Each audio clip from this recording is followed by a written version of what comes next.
So hello everyone, welcome back to zero YouTube channel. This is Shivani Keswani और आज मैं आपके लिए एक बहुत ही डिफरेंट स्ट्रैटेजी लेके आई हूँ।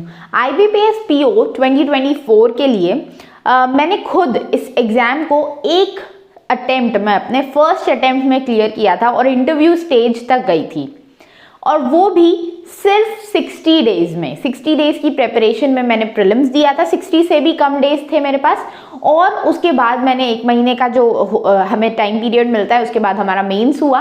मेंस भी मेरा क्लियर हुआ, हालांकि उतने अच्छे मार्क्स नहीं थे, लेकिन फिर भी इतने कम टाइम पीरियड में प्रीलिम्स और मेंस क्लियर करना एक बहुत बड़ी बात होती है। और वही चीज़ मैं आज आपको बताने वाली हूँ कि किस तरीके से अप्रोच करें। बहुत ही सिंपलिस्टिक व्यू होता है किसी भी एग्जाम को क्लियर करने का। मतलब अगर आप रिपीटर हैं तो ही इस वीडियो को देखें, क्योंकि कहीं ना कहीं मेरा भी एक बेस बना हुआ था, क्योंकि उससे पहले मैंने SSC एग्जाम्स दिए थे।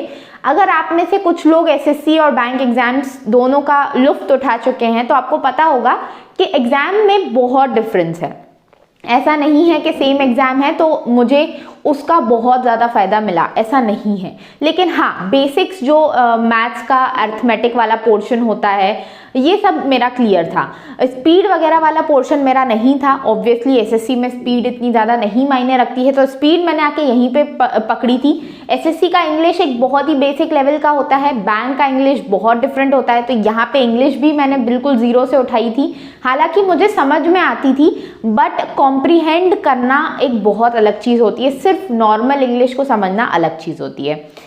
और उसके बाद रीजनिंग में बहुत डिफरेंस होता है SSC और बैंकिंग में। तो मैंने 60 दिन में ऐसा क्या किया जो मेरा एक अटेम्प्ट में बिल्कुल प्रीलिम्स मैंने फोड़ के रख दिया था। बहुत अच्छे नंबर मेरे आए थे, लगभग 20 नंबर मेरे ऊपर थे जो आपका कट ऑफ गई थी। तो आओ डिस्कस करते हैं। So let's get started without any further delay. सबसे पहले लेट मी टेल यू कि जो मेरा पहले दिन पे, मतलब मुझे आज भी याद है कि एग्ज़ाम्स जो फॉर्म फिलिंग डेट थी वो एक्सटेंड हो गई थी। पहले एग्ज़ाम्स हो चुके थे और फिर एक्सटेंशन में जितने फॉर्म्स फिल हुए थे उनके एग्ज़ाम्स जनवरी में हुए थे। तो मुझे अच्छे से याद है कि पहले जब मैंने फॉर्म भरा और पहला जो मेरा टास्क था वो था मॉक देना। Mock is very important for your preparation because it shows you the path on which you have to walk. आपको सबसे पहले तो पता होना चाहिए कि वेयर यू स्टैंड, मतलब आप अपने गोल से 2 किलोमीटर दूर हो, 4 किलोमीटर दूर हो या 6 किलोमीटर दूर हो। अगर आप उसी इंसान जैसे प्रिपेयर करते हो जो 6 किलोमीटर दूर है और आप 2 किलोमीटर दूर हो, तो आप बेवजह के एक्सटेंसिव एफर्ट्स डालते हो। और अगर आप उसकी तरफ प्रिपेयर करते हो जो 2 किलोमीटर दूर है, आप 6 किलोमीटर दूर हो, तो आप कभी गोल तक पहुंच ही नहीं पाओगे, क्योंकि आप बहुत मिनिमल एफर्ट्स डालोगे। तो जो फर्स्ट टास्क आपका होना चाहिए वो होना चाहिए मॉक टेस्ट देना। मॉक टेस्ट मैं आपको बता देती हूँ, प्रैक्टिस मॉक का फ्री मॉक टेस्ट है, मैं आपको लिंक डिस्क्रिप्शन बॉक्स में दे दूंगी, उसमें से आपको मॉक दे देना है। सबसे पहले जानो कि आपको आता क्या है। तो मेरा पहला टास्क यही था कि मैंने मॉक टेस्ट दिया। उसके बाद मैं बैठी और उसको मैंने तरीके से, उस दिन सिर्फ मैंने मॉक टेस्ट दिया और एनालिसिस किया, सिर्फ यही काम किया मैंने उस पूरे दिन, क्योंकि मुझे स्ट्रैटेजाइज करना था कि अब आगे कैसे मुझे बढ़ना है। तो मैंने क्या किया, मॉक टेस्ट दिया और एनालिसिस किया। एनालिसिस भी मैंने तरीके से बिल्कुल डायरी में सारी चीज़ें लिख के किया। मैंने क्या किया, पहले इंग्लिश लिखा। इंग्लिश में किस किस टाइप के क्वेश्चंस आए, RC आया, कितने क्वेश्चंस आए, मुझसे कितने बने, गलत कितने हुए और मार्क्स कितने अचीव हुए, सब लिखा मैंने। ठीक है, उसके बाद फिलअप्स, फिर आपका क्लोज टेस्ट हो गया, सेंटेंस इंप्रूवमेंट हो गया, सेंटेंस रिप्लेसमेंट हो गया, पैरा जंबल्स हो गए। हर टाइप के क्वेश्चंस मैंने लिख लिए और मेरे कितने मैंने अटेम्प्ट किया, कितना करेक्ट, कितना इनकरेक्ट, मार्क्स कितना अचीव हुआ, सब कुछ लिखा। उसके बाद मैंने देखा कि किस किस टॉपिक में, इसी तरीके से मैंने मैथ्स में किया, अर्थमेटिक में मेरा कितना आ रहा है। अर्थमेटिक के भी मैंने सारे लिखे थे कि P&L से क्वेश्चन आया है, सिंपल इंटरेस्ट कंपाउंड इंटरेस्ट से आया है, परसेंटेज से आया है, रेशियो प्रोपोर्शन, एक एक चीज़ मैंने लिखी थी। ठीक है, उसके बाद फिर मिसिंग नंबर सीरीज के इतने सही गए, क्वाड्रेटिक के इतने, क्वाड्रेटिक तब तो आता ही नहीं था। तो इस तरीके से मैंने हर एक टॉपिक लिखा। उसके पास में मैंने लिखा कि मैं कितना अटेम्प्ट कर पाई, कितना सही गए, कितने गलत गए, मार्क्स कितने आए। उसके बाद तरीके से मैंने स्ट्रैटेजी बनाई। मैंने सोचा कि अब देखो मेरे पास इतने इतने दिन बचे हुए हैं, 60 से भी कम दिन बचे थे, मुझे आज भी याद है। नवंबर में मैंने प्रिपरेशन स्टार्ट की थी, नवंबर 10 अप्रॉक्स, और 5 तारीख को मेरा एग्जाम था, 5 जनवरी। तो मैंने क्या किया, तरीके से स्ट्रैटेजाइज किया। मैंने देखा कि मुझे कौन कौन सी चीज़ें आती हैं। जो चीज़ें मुझे आती थी इनिशियल डेज में, मैंने वो चीज़ें नहीं उठाई। आपको भी यही करना है, जो चीज़ें आती हैं उनको हम आफ्टर अ मंथ और 2 मंथ्स हम उसको उठाएंगे, लेकिन अभी के लिए हम वो चीज़ें करेंगे जो हमें बिल्कुल नहीं आती हैं। तो मुझे नंबर सीरीज नहीं आता था, क्वाड्रेटिक नहीं आता था, सिंप्लीफिकेशन अप्रॉक्सीमेशन नहीं आता था, क्योंकि ये सब एसएससी में नहीं था।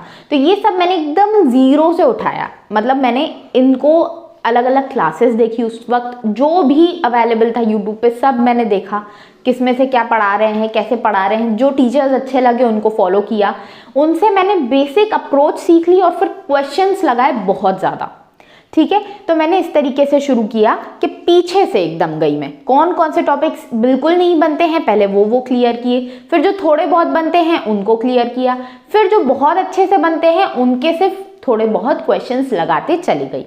ठीक है, तो इस तरीके से मैंने अपनी जो मेरी वीकनेसेस और स्ट्रेंथ्स, जिस पे हर टॉपर बोलता है कि आपको अपनी वीकनेसेस पता होनी चाहिए, अपनी स्ट्रेंथ पता होनी चाहिए, और उसको कैसे मोनेटाइज करना है, मतलब आप कैसे उसको रियल एग्जाम में अच्छे से पकड़ के कर पा रहे हो। क्योंकि देखो पता होना भी काफ़ी नहीं है, अगर आप पता करके उसके बाद का स्टेप नहीं ले पाए तो कोई मतलब नहीं रह जाता है उसका। इसलिए आपको ये पता होना चाहिए कि आपकी वीकनेस क्या है, और फिर उसको आपको अपनी स्ट्रेंथ में कहीं ना कहीं कन्वर्ट करना है। भले वो पूरी स्ट्रेंथ ना बन पाए, लेकिन कम से कम इतनी तो बन पाए कि आपको वो कट ऑफ से उस तरफ ले जा सके, क्योंकि प्रीलिम्स का यही मतलब है कि हमें कट ऑफ क्लियर करना है। ठीक है, तो मेरा सिंपल सा यही स्ट्रैटेजी थी कि मुझे हर चीज़ में, अब देखो इंग्लिश में जो जो टॉपिक्स थे, टॉपिक्स वाइज तो मैंने कर ही लिया था कि ये टॉपिक्स मुझे नहीं बन रहे, पैराजम्बल्स नहीं बनते थे, क्लोज टेस्ट मुझ पे बन जाता था, आरसी कहीं ना कहीं ज़्यादा टाइम लग रहा था लेकिन बन जाता था। ठीक है, बाकी सारे टॉपिक्स में थोड़ा बहुत डिफरेंस आ रहा था। तो मैंने फिर एक टॉपर का वीडियो देखा, उन्होंने यही बोला कि आप सिर्फ एडिटोरियल रीडिंग करो। तो मैंने सिर्फ एडिटोरियल रीडिंग की। पहले मैंने टॉपिक वाइज कुछ वीडियोस देखने की कोशिश की, और फिर उनको मैंने देखा कि मॉक टेस्ट में मेरा कितना इंप्रूवमेंट हो रहा है। तो it was showing no improvement, कोई इम्प्रूवमेंट नहीं हो रहा था, क्योंकि मेरा एक तरीका क्या था कि मैं सिर्फ टॉपिक को करके और उसको, वो टॉपिक का करना और टॉपिक को करके आप नंबर ले आओ, वो रीजनिंग और मैथ्स में चलता है, इंग्लिश में नहीं चल पाता है। इंग्लिश में आपको बेसिक से अपनी इंग्लिश को डेवलप करना पड़ता है। इसीलिए मैंने एडिटोरियल पढ़ना शुरू किया, और जब मैंने एडिटोरियल पढ़ना शुरू किया अपने आप इंग्लिश में नंबर बढ़ने लग गए 1 महीने के बाद, और इंग्लिश में मुझे और कुछ करने की ज़रूरत कभी नहीं पड़ी, कभी भी नहीं। मतलब मैंने मॉक टेस्ट लगाए और एडिटोरियल पढ़ा, और इंग्लिश में मैंने आज तक कुछ नहीं किया है। जो भी किया था वो एसएससी के प्रेपरेशन के दौरान किया था। मैंने एक्टिव पैसिव किया, इनडायरेक्ट डायरेक्ट किया, नाउन प्रोनाउन पढ़ा, ये सब मैंने उस टाइम पे किया था। लेकिन बैंक में की प्रेपरेशन में आने के बाद मुझे ये समझ में आ गया कि यहाँ पे वो बेसिक्स नहीं चलने वाले, यहाँ पे आपको एप्लीकेशन आना चाहिए, यहाँ पे आपकी अंडरस्टैंडिंग बिल्ड होनी चाहिए। तो इंग्लिश में सिर्फ एडिटोरियल रीडिंग। मैथ्स और रीजनिंग में मैंने यही किया। जो टॉपिक्स मुझे बिल्कुल नहीं आते थे, जैसे कि सबसे टफ मुझे लगता था time and work, speed time distance, ठीक है, ये वाले क्वेश्चंस थे जो मुझे सबसे ज़्यादा टफ लगते थे। तो मैंने इन्हीं चैप्टर्स से स्टार्ट किया और इनके पहले तो वीडियोस देखे, पहले मैंने इनकी अप्रोचेस सीखी, फिर बेसिक क्वेश्चन सॉल्व करना स्टार्ट किया जो क्लरिकल प्रीलिम्स लेवल के होते हैं। फिर धीरे धीरे करके क्लरिकल मेंस लेवल पे गई, फिर प्रीलिम्स वो पीओ के प्रीलिम्स लेवल पे, ऐसे ऐसे करके मैंने अपने उस पर्टिकुलर चैप्टर के हर टाइप के क्वेश्चंस कवर किए, बेसिक से एडवांस तक। मतलब मुझे एक पर्टिकुलर क्वेश्चन आज आप दे दो, आज ऑब्वियसली मेरी इतनी ज़्यादा प्रैक्टिस नहीं है, लेकिन उस टाइम पे ऐसा था कि अगर आप मुझे कोई भी क्वेश्चन, वो कैट लेवल का नहीं होना चाहिए ऑफ कोर्स, वो एसबीआई पीओ मेंस के लेवल तक का मैंने अपना प्रेपरेशन की थी कि इतना मुझे क्वेश्चंस बनने चाहिए। तो ये मेरा मैथ्स का था। इस तरीके से मैंने अपनी अर्थमेटिक कंप्लीट की थी। बाकी सिंप्लीफिकेशन, अप्रॉक्सीमेशन और क्वाड्रेटिक, इन तीनों के लिए आपकी स्पीड मैथ अच्छी होनी चाहिए, मिसिंग रॉन्ग नंबर सीरीज ये भी। तो आपकी स्पीड मैथ्स काफ़ी अच्छी होनी चाहिए, और डीआई में भी आपकी जो परसेंटेज टू फ्रैक्शन कन्वर्जन वो सारा काम आता है। तो ये जो बेसिक चीज़ें थी, tables, plus minus, multiply, division, और आपका cubes, squares, percentage to fraction, इन सबको मैंने बहुत अच्छे से कर लिया, क्योंकि मुझे पता था कि इसके जो प्रीलिम्स में इसका वेटेज काफ़ी ज़्यादा होता है, स्पीड मैथ्स का वेटेज काफ़ी ज़्यादा होता है, और यहाँ से हम अपनी कट ऑफ क्लियर कर सकते हैं। हमें ये नहीं करना है कि 35 में से 35 question, it's not possible of course, PO के प्रीलिम्स में इट्स नॉट पॉसिबल। तो मुझे इतना करना है कि हर टाइप का क्वेश्चन मुझे, मतलब जो बनता है एटलीस्ट वो मैं कर पाऊँ, और कम से कम मैं 20 क्वेश्चंस निकाल पाऊँ, मेरी आराम से उसमें ही कट ऑफ क्लियर हो जाएगी। तो मैंने इस तरीके से अपनी मैथ्स को प्रिपेयर किया। अब आ जाते हैं रीजनिंग पे। तो रीजनिंग में मैंने क्या किया, सिंपल सा गेम था मेरा रीजनिंग का। रीजनिंग में मैंने अपना जो पजल्स वाला पोर्शन था, पजल्स वाला पोर्शन मुझे हल्का थोड़ा बहुत आता था, क्योंकि जब मैंने कॉलेज के एंट्रेंस की एग्जाम की प्रिपरेशन की थी तब उसमें भी पजल्स थे। तो पजल्स के बेसिक्स मुझे कहीं ना कहीं पता थे, बट उसको भी 3 साल हो चुके थे। उसके बाद फिर से उसके बेसिक्स मैंने रिवाइज किए और पजल्स को स्टार्ट करा बनाना। उसके बाद थोड़े थोड़े पजल्स के हार्ड लेवल के क्वेश्चंस करनी लगी, वही बिल्कुल एकदम prelims level, clerk prelims level से स्टार्ट करके एसबीआई पीओ मेंस लेवल तक मैंने हर टाइप के पजल्स को सॉल्व किया।